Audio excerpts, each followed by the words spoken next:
Salut à tous, je suis à Montier, je suis à la Halle au Blé, ça s'appelle. C'est un peu l'exposition centrale de cette édition, de cette 26e édition. Et je suis avec Olivier Larrey, qui est un des protagonistes, un des auteurs, un des réalisateurs de ce film qui s'appelle L'Affût au loup, qui va passer ce soir en avant-première. Salut Olivier. Bonjour. On n'est pas bien réveillés tous les deux, mais on va essayer d'être vaillants. On a rencontré tout à l'heure ton ami et confrère et compère Yves Fagnard. Et vous avez cette particularité de travailler en doublette, en doublon. Il y en a un qui fait les photos, c'est toi. Et l'autre qui fait des aquarelles, des dessins, c'est Yves, qui nous a déjà livré ses ressentis. De cette aventure que Yves nous a très bien résumée, toi, qu'est-ce qui t'a le plus marqué ? En fait, ce qui m'a plu, c'est que déjà, c'était une immersion très singulière de passer 80 jours dans un affût comme ça avec un peintre et un réalisateur. C'est quelque chose que j'aurais difficilement peut-être accepté si j'avais imaginé qu'on passerait autant de temps dans cet affût. Surtout que, ne perds pas ton fil, surtout que tu étais avec deux Belges. Tu étais en minorité. Complètement, oui. J'étais avec deux Belges. Mais ce qui était intéressant, c'est qu'on était très complémentaires. Chacun avait son jardin. Moi, la photo, Yves, l'aquarelle, Tanguy, les images animées. Et en fait, c'était une immersion incroyable. On a vraiment, je pense, été séduits par le concept de rester 2 semaines dans un affût sans sortir et de voir ce qui allait se passer à l'extérieur de l'affût. Et on a été récompensés dès la première mission. 5 fois 2 semaines en fait, hein. En tout 80 jours, découpés en période de 2 semaines.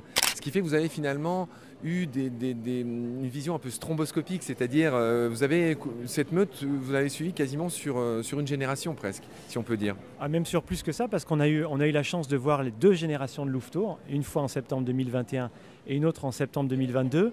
Et au terme de la mission, on a identifié 18 loups en 4 générations différentes. Donc c'était vraiment une vraie immersion dans la vie de cette meute de loups. C'est un film qui est centré sur les loups, mais il y a 4 ou 5 espèces qui ont aussi un grand rôle dans cette histoire. J'aimerais que tu nous parles de tes plus grands souvenirs avec chacune de ces espèces, en commençant peut-être par ces grands corbeaux. Alors les grands corbeaux, c'est les sentinelles de la tourbière. Donc ce qui est intéressant, c'est que c'est les animaux qu'on voit le plus souvent. Et dès qu'il y a un nouvel acteur qui rentre dans l'arène que représente la tourbière, il va l'annoncer avec un chant, avec une vocalise particulière. Et en faisant attention à ça, on s'est rendu compte que les corbeaux, ils sont vraiment capables de faire un son différent pour chaque espèce. Et donc nous, des fois, on pouvait prendre la liberté de ne pas regarder la tourbière. Et quand on entendait un corbeau, on disait « Ah, il y a quelqu'un qui est en train d'arriver ». On cherchait dans le ciel, non, c'est au sol. Ah, il y a un renard qui passe. Ah, il y a un glouton qui arrive. Ah, il y a un aigle. Ce que tu es en train de dire, c'est que, chose que j'ignorais, c'est que les vocalises sont différentes en fonction de l'intrus. Ah, complètement. Ouais, c'est évident, hein. Et à force, on se rendait compte qu'on était capable d'anticiper quel animal allait arriver avant de le voir. Et ça, c'était assez sympa.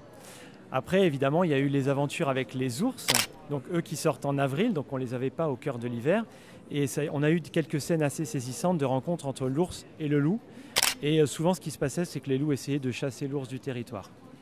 C'est ce qu'on dit avec Yves. Parmi les visiteurs ours, il y en a un mastoc, un énorme, et personne ne l'emmerde celui-là. Et par contre, ils s'en prennent à un qui est un peu plus petit. Oui, c'est ça. C'est que vraiment, la rivalité entre l'ours et le loup, c'est quelque chose qui est permanent. Le loup va toujours essayer de chasser l'ours de son territoire. Si l'ours est très imposant, il n'y a aucun risque pour lui parce qu'il est très imposant, il a des pattes très puissantes. Par contre, un jeune ours, il a quand même intérêt à faire attention.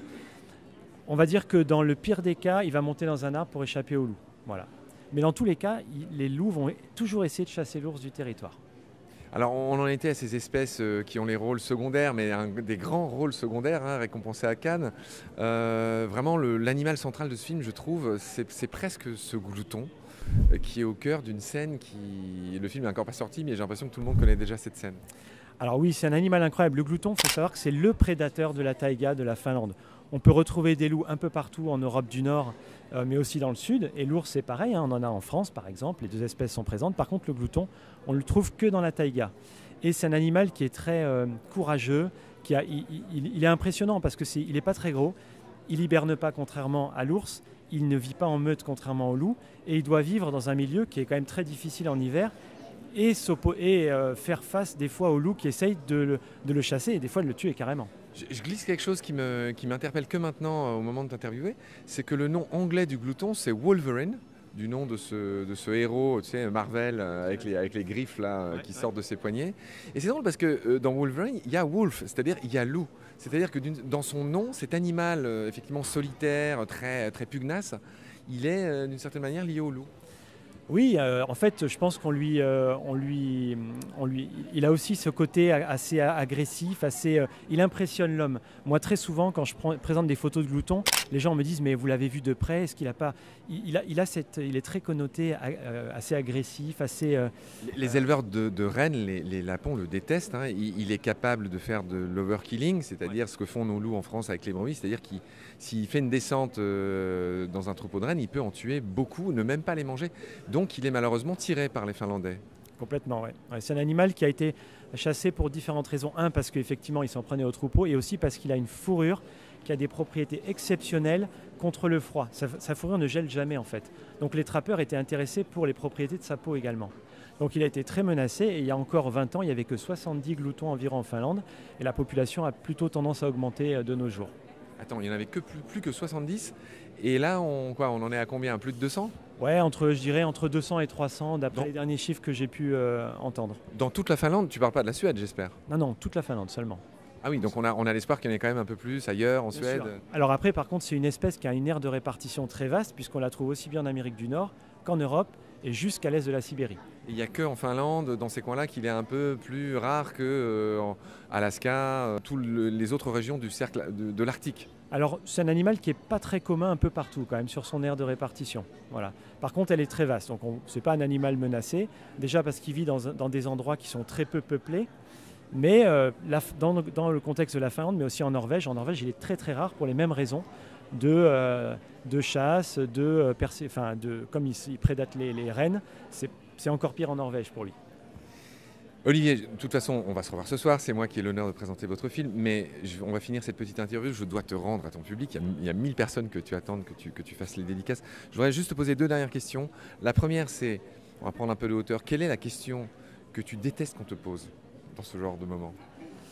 Est-ce que j'ai eu peur du loup? Alors je ne pourrais pas dire que je déteste, mais c'est vrai que j'oppose. Moi en fait, quand on me dit est-ce que j'ai eu peur du loup, je vais répondre j'ai eu peur de ne pas le voir en fait. C'est vrai que j'aimerais qu'on essaye de changer un peu l'image de cet animal qui est persécuté depuis des milliers d'années, et pourtant on en a fait le meilleur ami de l'homme en créant le chien. C'est-à-dire qu'on ne supporte pas, enfin certaines personnes ne supportent pas son caractère sauvage, et moi c'est ce qui je trouve magnifique, parce que le loup il évoque le sauvage, il évoque le côté mystérieux, le côté indomptable, et en fait il y a certaines personnes qui ne supportent pas ça, et ça pour moi c'est quelque chose qui me dérange, et surtout c'est une espèce à laquelle on a fait beaucoup de mal, et ça c'est assez dur. À qui le dis-tu? Tu me fais l'honneur de connaître les émissions qu'on a faites à France Culture avec Jean-Marc Landry, que tu dois forcément connaître, sur le loup, hein. Et effectivement on raconte tout ça, comme tu as dit, comment il a été domestiqué, ce qui se passe en France aujourd'hui et ailleurs en Europe.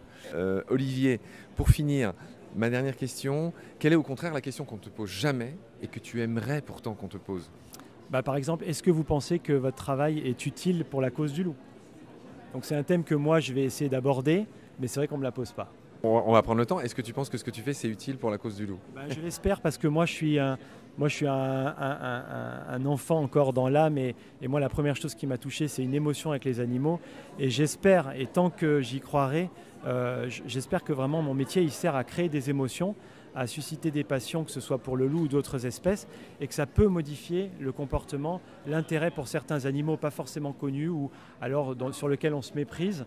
Et voilà, j'ai envie de croire que des images peuvent servir à ça, des films, pour que chaque jour on essaye de prendre on tienne un peu plus compte de l'environnement naturel des animaux qui nous entourent. Parfait Olivier, grand merci pour ce moment que tu as pris. On se retrouve ce soir pour parler de ton film devant le public, puisque c'est une avant-première. Grand merci d'avoir pris un instant, je te serre la main et prends soin de toi. Salut Olivier. À plus tard, salut Marc.